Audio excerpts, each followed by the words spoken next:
Transforming a music program requires program-wide reflection, at least a couple of times a year, to ask three critical questions.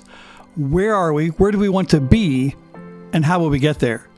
And it's important to reflect with those three questions on every aspect of the program. Hey there, I'm Dr. David Vandewalker, founder of the Strategic Booster System.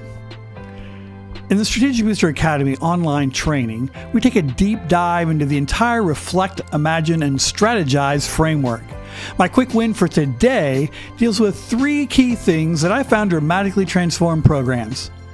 You know, education is filled with acronyms, right? Like many artists, I struggle with my self-esteem, so I decided to give this idea its own acronym. I call it the NNIT rule. My wife says it's way cooler if we say something really fast with a really confident inflection, as though everybody in the room knows what we're talking about. So here goes. NNIT. But what does that mean, right? It represents new skills, new language, intentional follow-up, creates a transformed community. So let's talk about new skills. Do you want to transform some element of your program or booster club? Now's the perfect time to act. No better time like the present. First, let's consider new skills to be an emotionally healthy leader. In my reflection, I believed we would benefit if we could find new ways to offer opportunities for both students and adults to have their own voice and share their thoughts in a safe way. Two apps I found helpful for that are called Padlet and Stormboards. You see, by learning some new tech skills, we can provide a great opportunity for all to have a voice and share their insights for the benefits of the group. Additionally, they allow for easy exporting and sharing to aid in future strategizing. Another new skill might be to utilize a management app like the Band app to increase communication effectiveness, where all communication and notifications can live in one place. The Band app also offers the organization to have an official digital cloud space storage where all the entity documents and information can be housed and stored for an archive that lasts the longevity instead of being tied to individual members' Google Drives and Google folders. If we're functioning as a modern-day nonprofit business, we can transform our work with new skills and enhanced technology. New language. For emotionally healthy leaders, Pathways for Success, authored by Tim Watson-Heiser and Scott Rush, is a wonderful resource. They list 15 powerful statements for leaders. One that resonates with our topic today is one that I've heard echoed throughout my entire life since I was a little boy. It's the one that says, it's always better to be kind than to be right. You know, in music programs, that can kind of be difficult because we work in a people-oriented business where peers interact with each other constantly, right? Whether it's teenagers or adults. One way to transform our program is to consider our language to ensure we're always being kind in our communication. Our communications typically evolve around some kind of critique and analysis on a multitude of topics. I believe my students and parents, for the most part, are bright, committed individuals who want to do the right thing.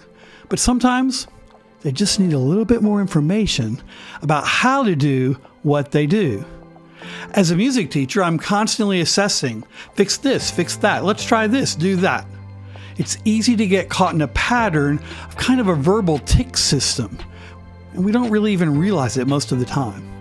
By the time we end up throughout a whole period of rehearsal, before we know it, we've spent most of our time in the negative context, and worse yet, a lot of times we are only highlighting the problems without giving a lot of information about how to correct the problems and really make it better. Therefore, as we teach and communicate with our boosters, we need to be clear and provide information that elevates knowledge, insight, and performance. Let me say that again. The information needs to be intentionally focused on elevating knowledge, insight, and performance. Furthermore, the words we choose should be framed in a positive exchange, focusing on how one might make progress. A friend of mine, Taylor Watts, a contributor in the crafting culture, the music teacher leader, suggests teachers avoid the negative context of error detection by identifying positive elements in the student's performance and then suggest specifics on how they could take their efforts to the next level, like they might employ new strategies for advancing to the next level in a video game. I think that strategy would be wise to use in guiding our adults in our Booster Club programs too, don't you? New language plus intentional follow-up. Whenever two people communicate with each other, there's always the opportunity for misunderstanding or hurt feelings. In fact, I'd probably say probability more times than not. I discovered two simple tools or models that can greatly help us have mature, healthy, well-run classrooms or Booster Club meetings. In Peter Scazzero's book, The Emotional Healthy Leader, he notes using the phrase, "I'm puzzled," in challenging situations can circumvent misunderstandings. You see, being puzzled enables us to avoid assumptions or make negative interpretations.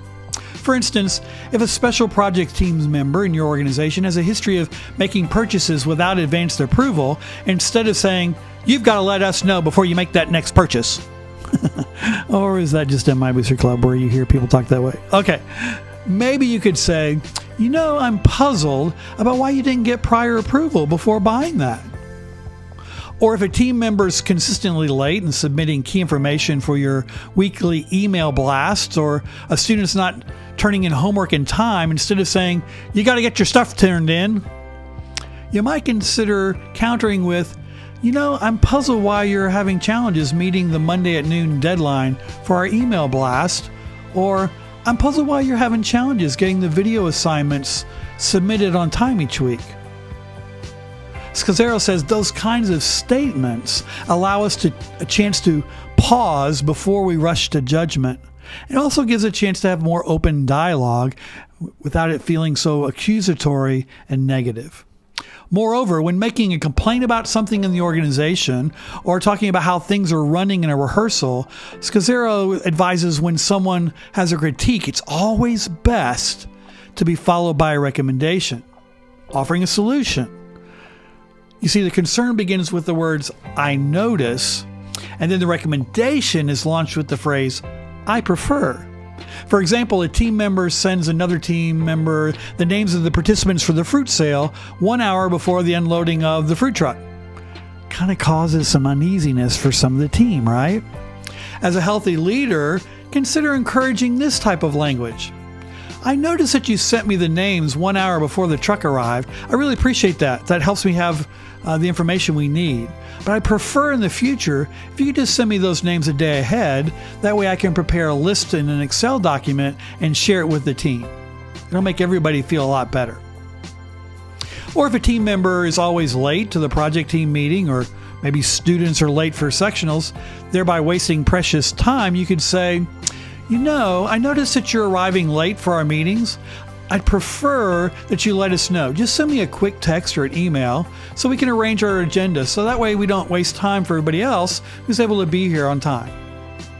I found that this strategy also works well in our instructional rehearsals too. I noticed measure 24 that those notes seem to be a little crushed together. 1, 2, 3. I'd prefer that you play all 4 of those 16th notes evenly. 1, 2, 3, 4, 1. 1, 2, 3, 4, 1. That way we can all arrive to beat 3 precisely at the same time.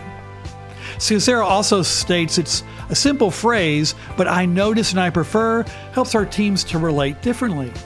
That little phrase allows us to be more kind, to be more effective, with a little gentle accountability.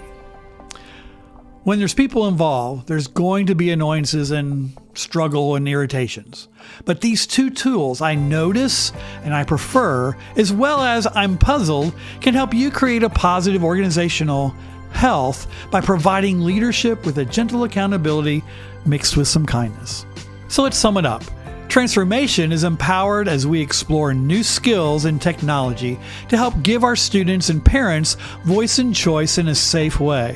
It also allows us to create new technology to make advances to keep things current in how we deal with communication and all of our organizational documentation. If we want to make sure that our team is more open to our kind redirection, we should begin with acknowledging efforts that we appreciate and offer people praise. Praise is free, right? It doesn't cost a thing.